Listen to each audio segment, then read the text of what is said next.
I'm Tony Whitmont and I'm here today with Peter FitzSimons. Thank you for talking to me today, and welcome to Booktopia as Australia's #1 online bookshop. Thank you for having me. I'm having a lovely time. Fantastic. Let's start with Charles Kingsford Smith and those magnificent men. I've only just held it in my hands for the very first time today because of the embargo, but what a romantic figure he was. In his story, there are so many Australian icons, aren't there? There's Bondi Beach, where he was rescued. There's a plane called the Southern Cross. He worked for CSR. He fought at Gallipoli. He was a stunt pilot in the US, broke many, many records, and he did everything. He went everywhere. He was always right on the edge of the precipice. I mean, you think the chances of being killed in Gallipoli were pretty high. The chances of being killed on the Western Front were extraordinary. When he started flying, the firm affirmation of fellow pilots was, you're no good until you break wood. The idea being, you're not a real pilot until you've crashed your plane.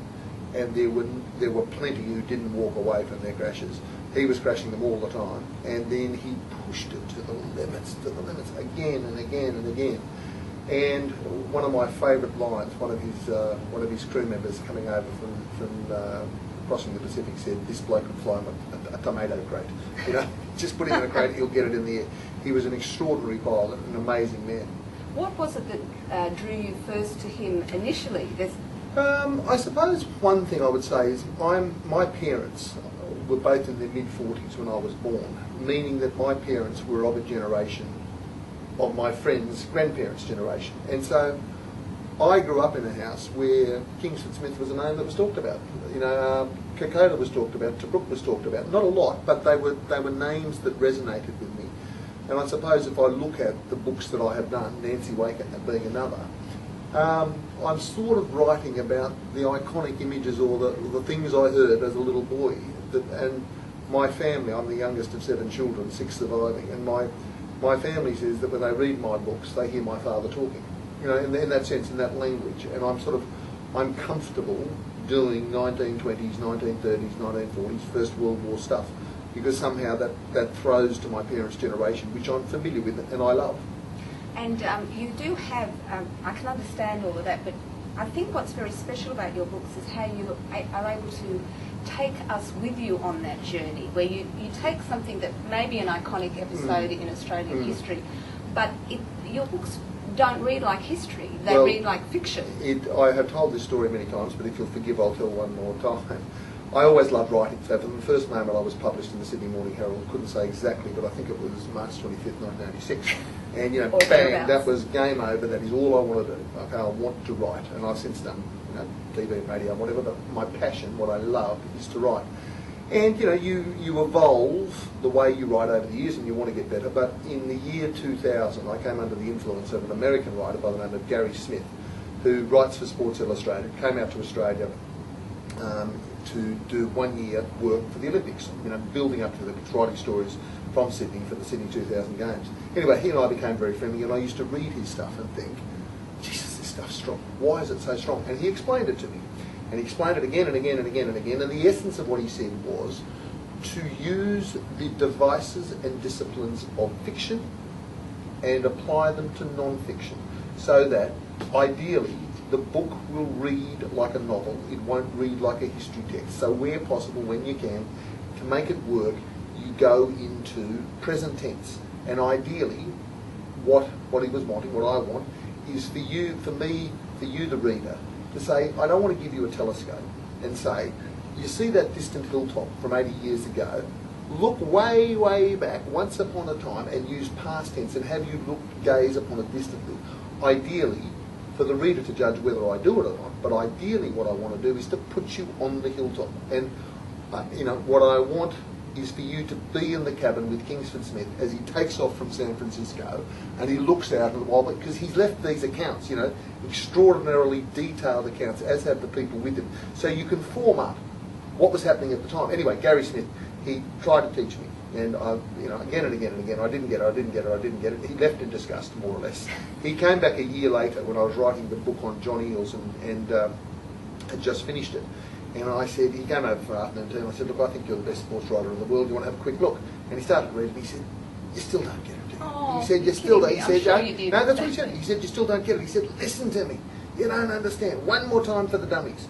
And he explained it, and it's the closest I've ever had to an epiphany of, I get it. I understand. Thank you, Gary. That's enough now. Go. And I rewrote the book in 5 days and 5 nights, to the point that on the third night, when my wife came in, said, time to go to bed.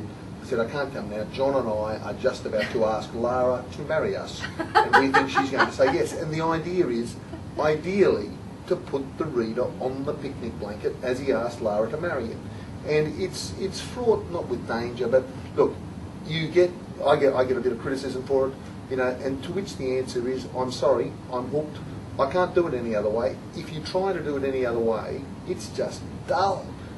Well, in fact, I was in the cabin this morning with Kingsford Smith as he was flying into Fiji for the very first time, and I was reading an excerpt that had been in the paper, and a couple of times I was laughing out loud, but I was also gasping as well at the sort of audacity of the landing and, and the circumstances. So the technique works very well, and you are Australia's biggest selling non-fiction author, so you may cop criticism maybe from a few more academic historians, but we're all with you in those books. We're all asking Lara to marry us as well.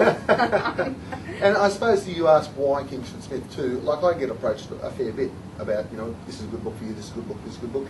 And you sort of do a bit of preliminary research, a bit of reading, and what you want is to get the hook. You know, I can't do it properly. You know, I'm hooked, I'm into it, I want to know more. And I reject a lot of topics because they just don't grab me. But when I first started looking at Kingsford Smith, I go, he was at Gallipoli, I never knew that. He was on the Western Front.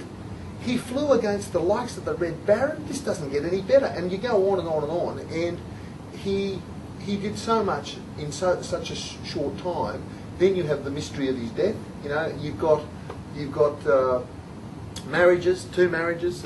You've got these extraordinary adventures. You know, like, he packed more into his life than any man ever. And I really admired the man. And without making it into a hagiography, and the other thing that I found, and this was the key, is I like to do deep background in my books. I don't like to just, when I did my book on Tobruk or Kokoda, I don't have on the first page the Battle of Kokoda begins or the Battle of Tobruk begins. I like to know with Tobruk, what the hell were the Germans doing in Tobruk? What were the Australians doing? So I like to do large circles, working my way into the target. This is why Germany went to war. This is why Australia was at war. This is why Tobruk's significant, getting closer and closer.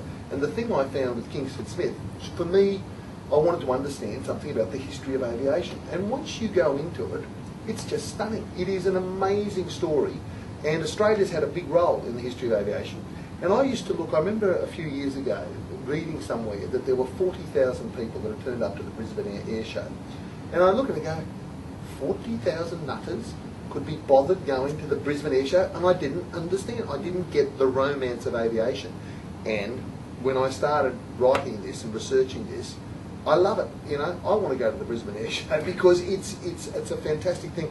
And if there, I hate to quote myself, but if there is one line in the book of which I am particularly proud, it is this: that the history of aviation is that in 66 years, from 1903 Kitty Hawk to the moon landing 69, in 66 years, mankind went from 3 foot off the ground to 1 foot on the moon.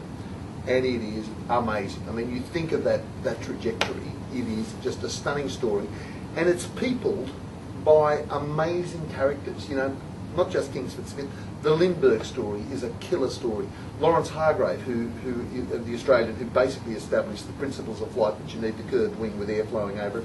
The Wright brothers, Blériot, Bert Hinkler, just amazing people, and most of them died, frankly, tragic deaths, notable exception being Lindbergh, but anyway.